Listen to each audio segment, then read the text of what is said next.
तो कभी कभी हमारे माइंड में एक मिथ आता है कि क्या हमेशा हमें लॉयर ही करना पड़ेगा अपने केस के लिए। कि हाँ, इंसिडेंट हो जाते हैं तो हमें ये लगता है कि भाई बिना लॉयर के क्या हम कोर्ट में अपेयर हो सकते हैं। मैं अगर चाहता हूं कि मैंने लीगल प्रोफेशन या फिर लॉ नहीं कर रखी है, एलएलबी नहीं कर रखी है, तो हमारे दिमाग में एक मिथ रहता है। ये मिथ है कि क्या do you always need a lawyer to file a case, चाहे वो सिविल केस हो, क्रिमिनल केस हो, क्या हमें हमेशा लॉयर की ही जरूरत रहेगी? ये एक बहुत बड़ा मिथ है सोसाइटी के अंदर। तो आइए हम इस मिथ को दूर करते हैं। सबसे पहले इसकी रियलिटी ये है कि आपको इन पर्सन रिप्रेजेंटेशन बिल्कुल अलाउड है। आप लॉयर नहीं हैं, उसके बावजूद भी आप क्या कर सकते हैं, इन पर्सन जाके कोर्ट के अंदर, सिविल हो या क्रिमिनल केस हो, खुद को रिप्रेजेंटेशन अपने केस की कर सकते हैं। आई थिंक ये बात आप लोगों को समझ में आ रही होगी। तो ये इस चीज की बहुत बड़ी रियलिटी है। अगर मैं लीगल प्रोविजंस की बात करूं तो सीपीसी के अंदर, सिविल प्रोसीजर कोड के अंदर ऑर्डर 3 रूल 1 आपको सिविल केसेस में इन पर्सन बेसिकली अलाउ करता है। The provision clearly allows a litigant to appear and act in person in civil cases.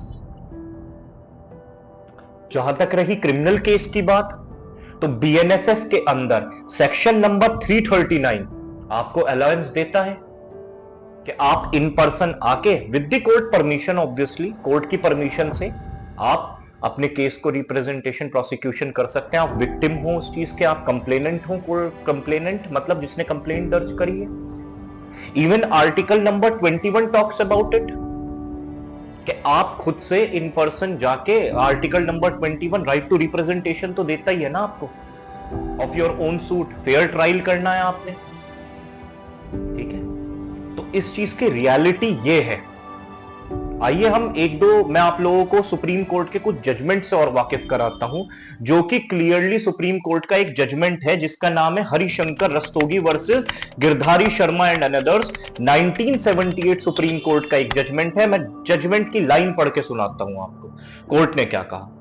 Court ने इस केस के अंदर यह बात कही, anyone can appear personally before a court and plead his own cause.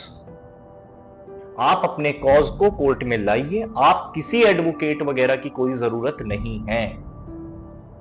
आप अपने कॉज को खुद कोर्ट के सामने रिप्रेजेंट करिए, कोई जरूरी नहीं है। आई थिंक आपको बात अपनी समझ, मेरी बात समझ में आ रही होगी आपको। ठीक है, दूसरी चीज, दूसरा case law AK Roy versus Union of India 1982।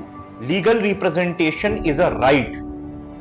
Legal representation एक राइट है इंसान की, लीगली खुद रिप्रेजेंटेशन का। बट मोस्ट इंपॉर्टेंटली कुछ कई एडवाइजरी ये भी कहती हैं कि जितना सीरियस केस होता है, क्योंकि उसके अंदर बहुत सारी चीजें होती हैं जो एक लॉयर, एक एडवोकेट ही बहुत अच्छे से डील कर सकता है कोर्ट में, तो ये कंपल्जन नहीं है आपके ऊपर, बट आपकी एक राइट है लीगल रिप्रेजेंटेशन, कोई कंपल्जन नहीं है। लीगल रिप्रेजेंटेशन भी एक आपकी राइट है, कंपल्जन नहीं है। आप अपने बिहाफ पे एडवोकेट को हायर कर सकते हैं, कोई प्रॉब्लम नहीं। तो इस मिथ को, जो बेसिकली एक सोसाइटी के अंदर है, इसे हमें दूर करना है कि भाई क्या हम कोर्ट के अंदर विदाउट लॉयर अपने आप को रिप्रेजेंट कर सकते हैं? रियलिटी है बिल्कुल दूर, बिल्कुल अपने आप को रिप्रेजेंट कर सकते हैं, कोई प्रॉब्लम की बात नहीं है। तो इसी मिथ के साथ, इसी रियलिटी चेक के साथ यहां मैं अपनी बात को खत्म करता हूं और मिलते हैं नेक्स्ट वीडियो में। Thank you so much.